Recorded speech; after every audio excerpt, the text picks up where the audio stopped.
listening to the Author Inside You podcast, a weekly podcast designed to motivate you to finish writing a book, choose a publisher, and have your work build an audience.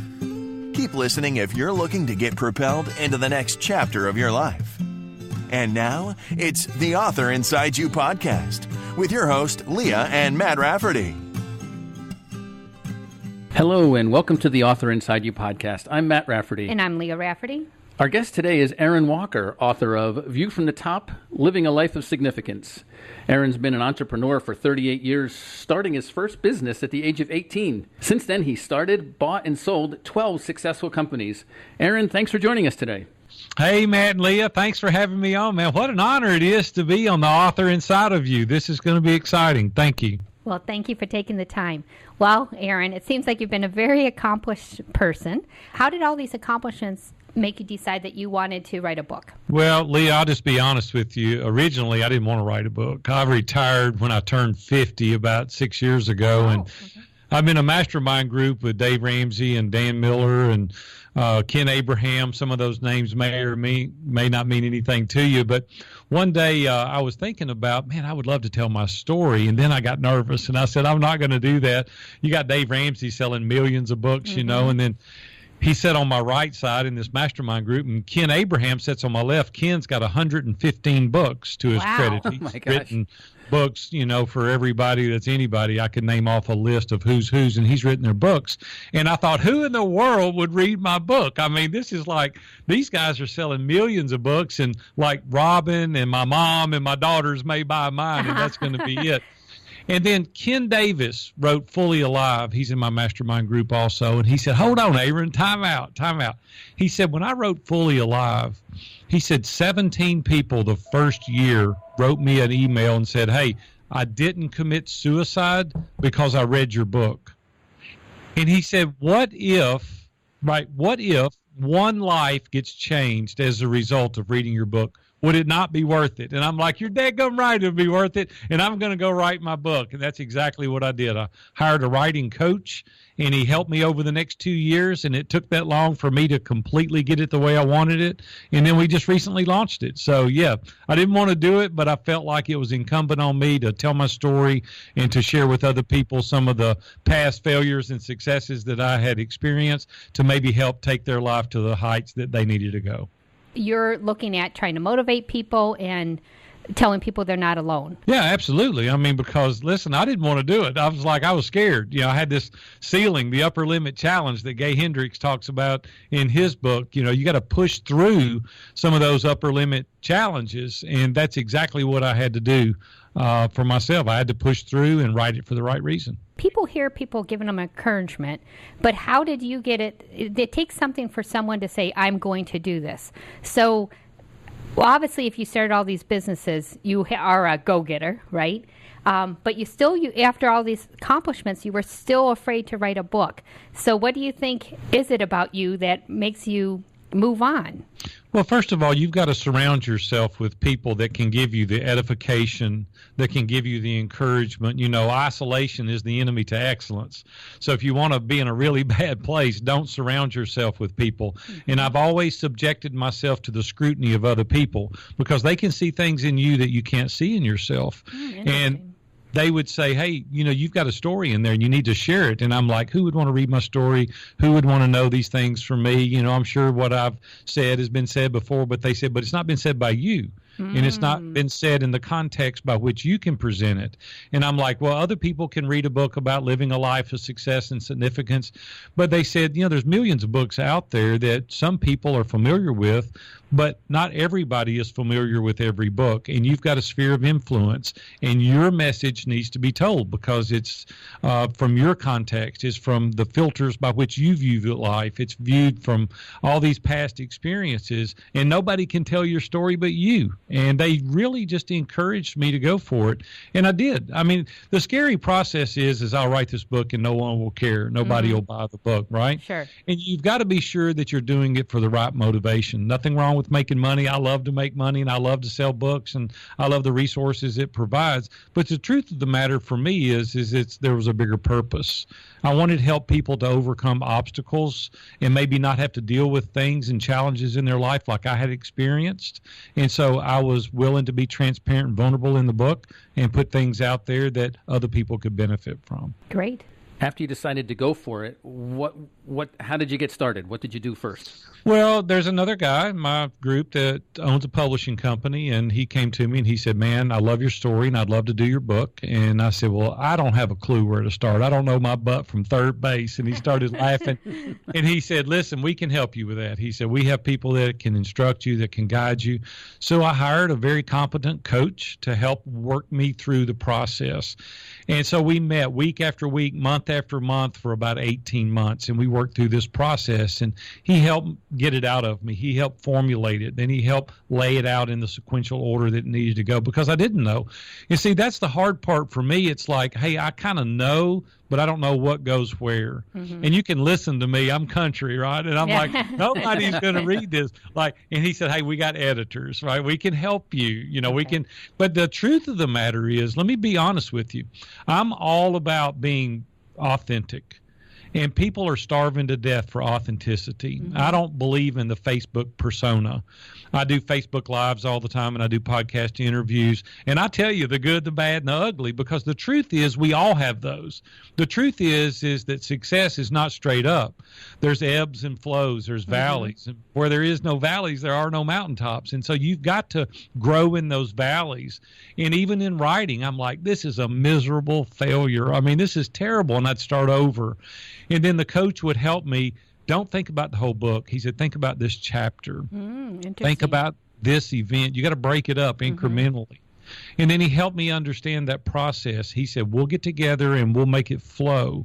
He said, just trust the process. And it's the same thing with winning ball coaches. They say you can't think about winning the championship for the SEC. You got to think about this play.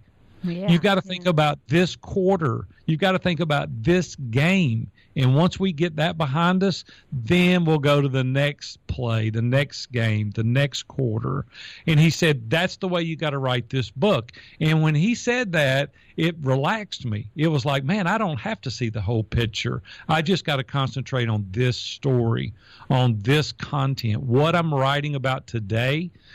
The other thing that really, really helped me is you get more creative the further you get away from your normal environment. Okay. And so I would go to different places and write. We have beautiful terrain here in Nashville. I'd go to the Opryland Hotel, or I'd go on my patio, or I would go somewhere where I wasn't distracted. Okay. Now, this is for me, and I learned this by accident.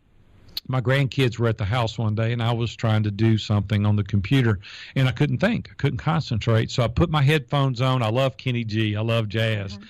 And Kenny G was playing, and that music took me to a different place.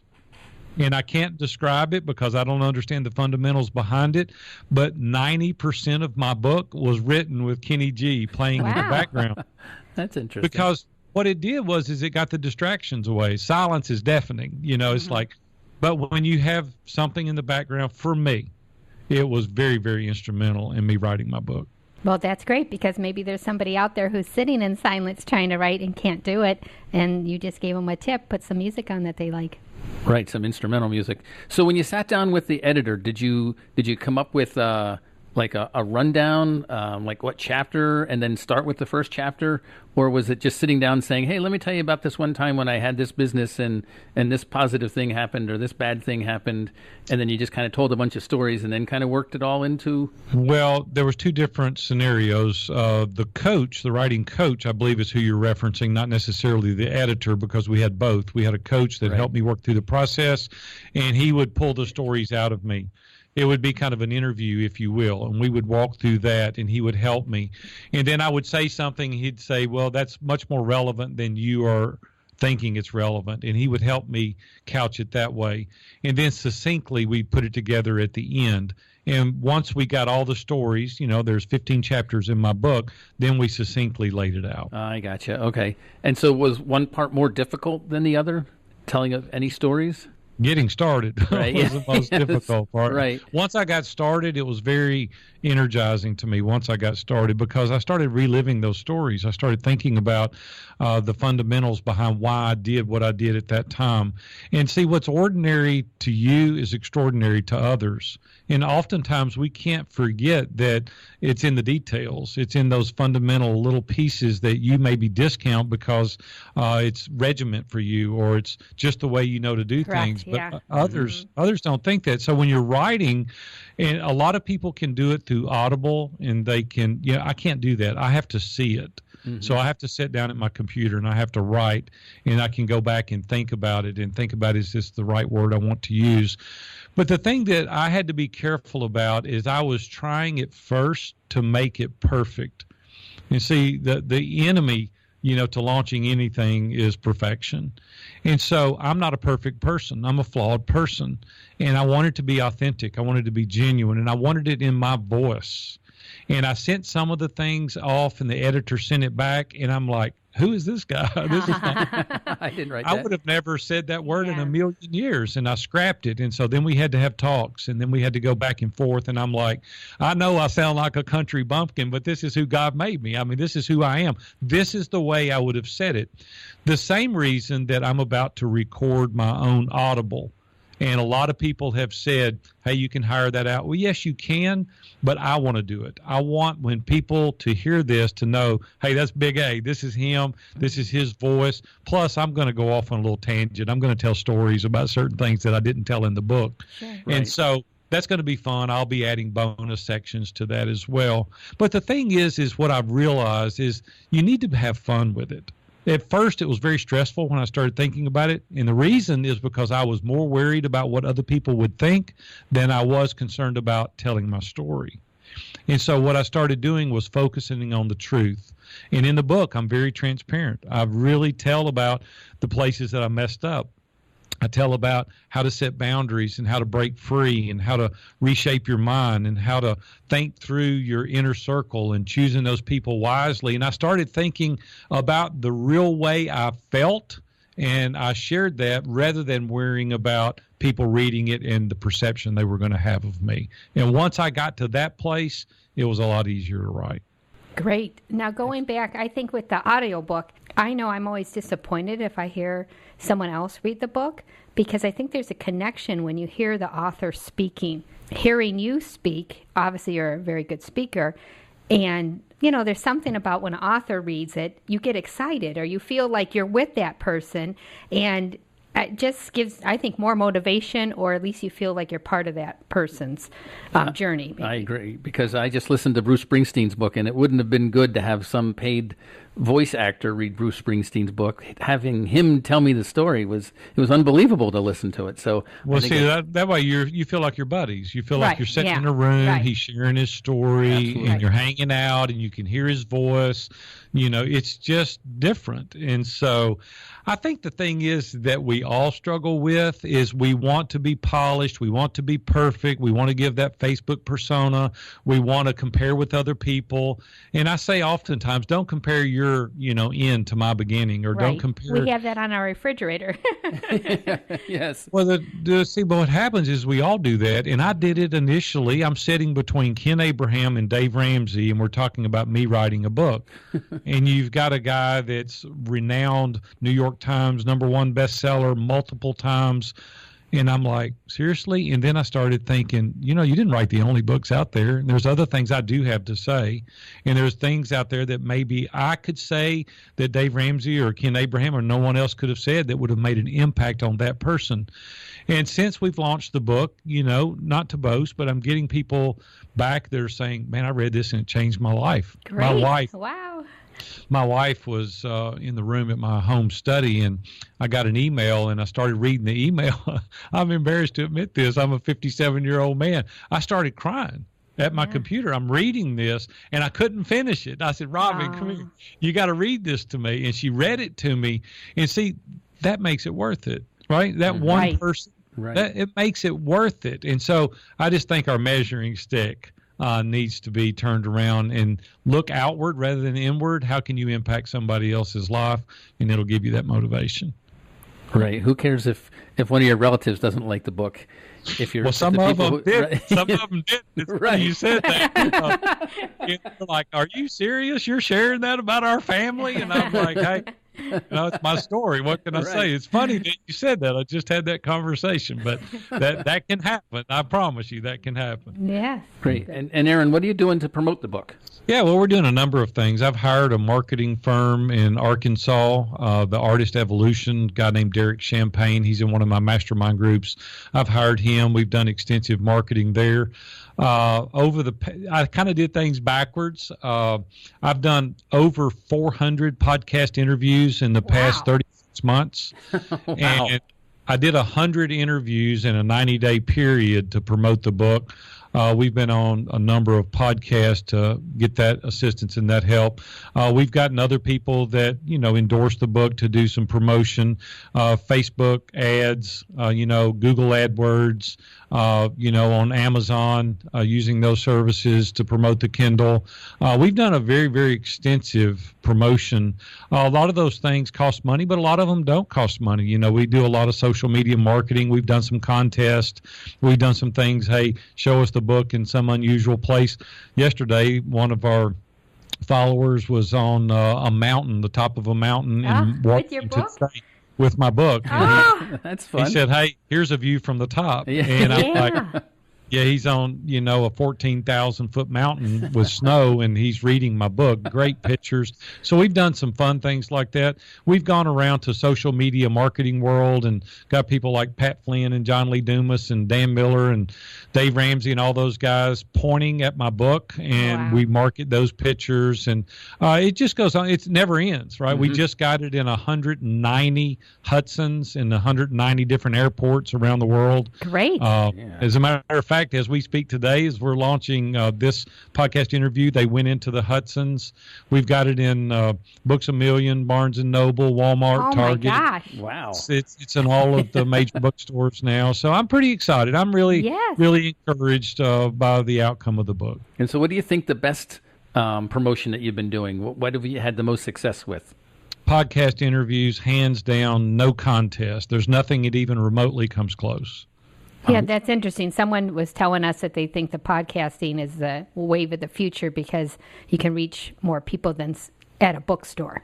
They still want to go to a bookstore, but this is another way. You do book signings, and I've done book signings and things like that with Barnes & Noble. But the thing is we own another company called Interview Valet, where I get people on podcasts. That's what we do. And we've got very noted authors that we promote and get on podcasts to do these. But the thing is it's evergreen. See, the interview never goes away. Mm-hmm. And second of all, there's SEO value to the show notes. The other thing is that people that have heard me before, they hear you on a different podcast. And now we're doing some interviews on podcast. I just did one 30 days ago at the conclusion of the book launch, and that they get 3.5 million downloads a month. And so when you get that kind of downloads, and it's constant and they're evergreen, and you get SEO value, for Google now, you type in the name of the book, it goes out there and grabs the SEO value of the show notes. Mm-hmm. There's just endless value in podcast. And, there's 389,000 podcasts in the USA alone. I know it sounds like I've been on a lot, but I haven't scratched the surface. I've been on. You're right. But the nice thing also about podcasts is you can share them easily. When I listen to a podcast and I think that, you think, oh my gosh, my nephew or my friend Nancy would really enjoy this podcast. I send them a link to it, and they're thrilled because, they haven't heard of that podcast, and they get to hear something that is really specific to something that they would enjoy. That's what's cool about podcasting to me. Well, it's radio on demand, so I don't have to hear all the stuff that I don't want to hear. I get on and I hear about the author inside of you and how to market or promote your book or how to get the courage up to write the book, and I can go there, and that's all I hear. Right, and I can hear that day after day.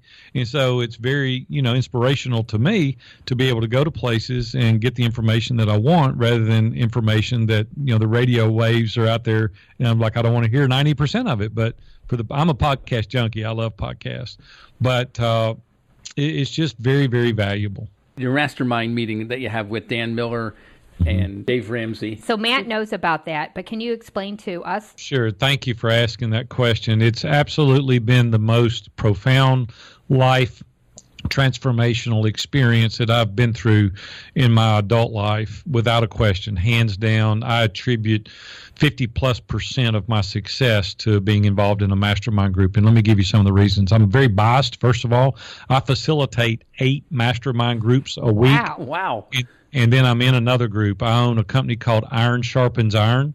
We help ordinary men become extraordinary. And I was introduced to this concept decades ago. I was Dave Ramsey's second sponsor to his radio station. He gave me advertising to try him in 1995. And then I went on 21 straight years to be a sponsor on his show. Wow. He was on one station in Nashville at the time, and Dave and I are very, very, very close friends now for 2 decades. He's now on almost 700 radio stations, speaking to 10 million people a day. Wow. So I've watched his business grow up close, and we've all grown our businesses together.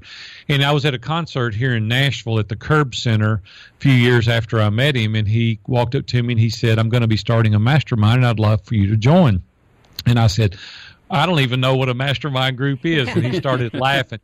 And he said, "Just come to my office Wednesday morning, 7 o'clock, and I'll introduce you to the guys." So I did. Fell in love with it right out of the gate, because we sit around a conference table in Dave's office for an hour and a half every Wednesday morning for 10 or 12 years. And we grew business together. We became better men together, better dads together. We cried on each other's shoulders. We celebrated in victories. We were there to edify and help each other when there was sadness. We did life together. We vacationed together. We did these things together. The point is I was willing to subject myself to their scrutiny.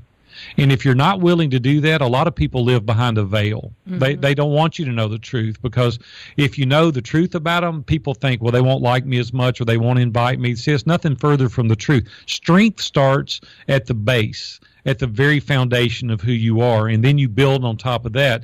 And they help me break the walls down. They help work through that pride and that ego. And they said, no, we've got to get rid of those things in your life in order for you to be an authentic man. And I've just gone through that process now for a couple of decades. Well, when I retired at 50, I started thinking about coaching, and I did. Dave Ramsey and Dan encouraged me to coach, and I started coaching. Then I started doing podcast interviews, and I couldn't handle the business. And so I said, well, the only other way is to have groups. And so I started mastermind groups. Well, I do Pat Flynn or Jordan Harbinger, The Art of Charm, or Dave Ramsey's podcast, and we kept filling up these groups. And then I was like, oh, we're full on that. So we started coach-led groups, and so now we're doing coach-led groups under my direction. It's been an amazing experience, because we've really kind of started a movement, because this is men in their entirety. And I only coach men, nothing against women. Mm-hmm. It's just that my niche market is men. I know how men think. I've been involved in leadership teams at our church. I've been on groups that are accountability groups for over 30 years now. Wow. I understand the things that men deal with. And so that's what we're doing. We're helping men be very successful at their workplace, but we're also helping men be the husband that they should be, the dad that they should be, because there's an absence of great dads. There's an absence of great husbands. And I said, I can teach you how to make money, but if you come home one day with a pocket full of money to a house full of strangers, what good is it done you? Right. Mm-hmm. Right? And so we help people understand that there's boundaries that you set, and we help people prioritize their priorities. And this is what I learned. There's not a such thing as work-life balance. That's a myth. What you've got to do is say, these are the big rocks. These are the things I believe in. For me, I'm a Christ follower, so that's number one. Then Robin, my wife of 37 years. Then my children. Then my grandchildren. Then my business. Okay. And see, when you put things in the right perspective, in the right order, you allocate your time, your effort, and your energy to the things that matter. And then the shiny object syndrome, you keep it at bay, because you have prioritized your priorities and you focus on the things that matter. And then we have accountability as a result of that. We help work you through keeping your focus on the things that are most important to you. Are all the masterminds that you're in, they don't all meet face-to-face? No, they're all virtual. Okay. Everything is on Zoom. It's kind of a video conference like Skype, but Sure. It's a room where you look like you're sitting in the room with 10 people. And you meet with the same people every single week. You build confidence in these people. You build trust in these people. And over time, little by little, you start becoming more transparent, more vulnerable, more honest. And so you've got to have people around you that are non-biased. You can't have family members. You can't have business partners. They're biased. Mm-hmm. They're going to share what they want. But when you have people that don't have anything to gain or lose as a result of what you're trying to accomplish, they're going to tell you the truth. And I'd rather look silly in front of 10 people than I had to launch a product or do something that maybe. So you only have one filter. You only have one life experience. No matter how hard you try, you can only see something one way. But when you get experienced people around you that have the same core values that you do, you've got 9 or 10 other people that have different life experiences, different filters, and you can say, hey, you may do that, but from experience, this tells me it won't work, and here's why. Or they push you through that glass ceiling, as I talked about earlier, those upper limit challenges. Mm-hmm. Right. Or they look at you and they say, hey, why haven't you taken your wife on a date in 6 months? Or why haven't you been home to put your kids in bed? Or why aren't you at ball practice with your kids? Why are you working 14 hours a day? How's that going to help you? And so how's making your business bigger, making your life better? Or is the same guy show up at every single place, whether you're with me or with your wife or your children, whether you're alone, is the same guy showing up? Or are you living a double standard? Has somebody got your attention? It goes on and on and on. See, really, personally, quite honestly, I need people to help keep me in the center of the road because I'll run off in the ditch. I'm not careful. Right. But when you got these people, that's the reason I've been successful, and a lot of other guys have been successful, not only with a 37-year marriage, but 12 businesses, is because I've got people that I surround myself with that are, quite honestly, a lot smarter than I am, that help me stay on the narrow. We do a great thing. Brian Moran wrote a book called The 12-Week Year. And it helps you to not procrastinate. That's the biggest enemy we have, is procrastination. It forces you to follow the task that you've got to do today, not focusing on the goal, but focusing on the task. And you're very focused. You have blocks of time that you get this accomplished, and you'll get accomplished 2 or 3 times what you would in a normal year because you're hyper-focused. We just teach people how to do these things to better take their life to the levels that they need to, and then to decide how to be that best spouse, whatever that looks like, and how to contribute and how to be a person that we were called to be. And it just takes intense focus, takes work, takes accountability, and it takes persistence. Excellent. So is there a good way for people to get in touch with you to learn more about, how they can join one of these groups? Oh, absolutely. Yeah, you can go to viewfromthetop.com.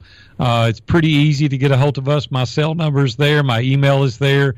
Facebook, join me on Facebook. I do 4 Facebook Lives a week, instructing and teaching. Oh, yeah, we watched them. They're fun. They're fun, yeah. They are fun, right? It's just like, I don't have all the answers, but we'll figure it out together, right? That's what we try to do. The part I liked is that people were out for a walking right by you and paying no attention. There's some guy talking into his phone. It was great. Do. It's fun. It was. It's fun. It's fun. I help make business fun. Listen, we only get one go through. This is not a trial run. We don't get a do-over. And if we're not going to make it our best, if we're not going to make it enjoyable, what's the point? Right. And so I just help people to be very successful. I help them to be all that they can be as an individual and live that life of success and significance. Well, excellent. Thank you. Yeah. So, Aaron, do you have some advice for our authors who are listening who might be, stuck on getting started writing their book? Well, the thing is, you've heard this old saying, they say it a million times, the best time to plant a tree was 20 years ago, right? Yep. Mm-hmm. Next best time is today. Well, that's true. It's the same way in our mastermind group. One of the guys in there the other day, he said, hey, in January, I'm going to quit smoking. And this was like 6 or 8 months prior to that. And I said, why don't you quit today? Mm-hmm. And he looked at me and he said, why? I said, why not? Well, it's the same thing with your book. You keep saying, I'm going to write the book. Why don't you pick up the pen today and start writing? Why don't you just say, hey, I'm going to do this, and I'm going to start today? And the thing is we think we've got to have it all planned out. You don't. I altered and tweaked and modified, like I said, for 18 months. It just takes time. The other thing is be honest. Be very vulnerable, be very transparent, because if you're not, most people are not going to believe it anyway. And so you might as well go out there and help and show and share so that other people can gain from maybe things that you went through that possibly they won't have to as a result of you being transparent and honest. I would just say pick 500 words a day that you're going to write and make it a habit. Read The Power of Habit by Charles Duhigg. It helps you understand how to implement habits into your life. And read that book. It'll take you a couple of days, and then pick up the pen and start writing. Well, Aaron, thank you very much for spending time with us today. Leah and I really appreciate it. We learned a lot. Yeah, it was a great interview. You're very motivating. Hey, I feel like we could have just turned on your mic and sat back and just listened to you. Just talk for 20 minutes. We'll be good. Yeah. But you were fantastic. Thank you. I love conversations. I don't like dissertations. So, hey, you guys are awesome. You've been fun to talk to. Thank you. And if you're interested in getting involved in our program, go to viewfromthetop.com and you can learn anything you want about masterminds. I'd love to have you. And thanks for listening to this episode of the Author Inside You podcast. And until next time, right on. Thank you for listening to the Author Inside You podcast with your host, Leah and Matt Rafferty.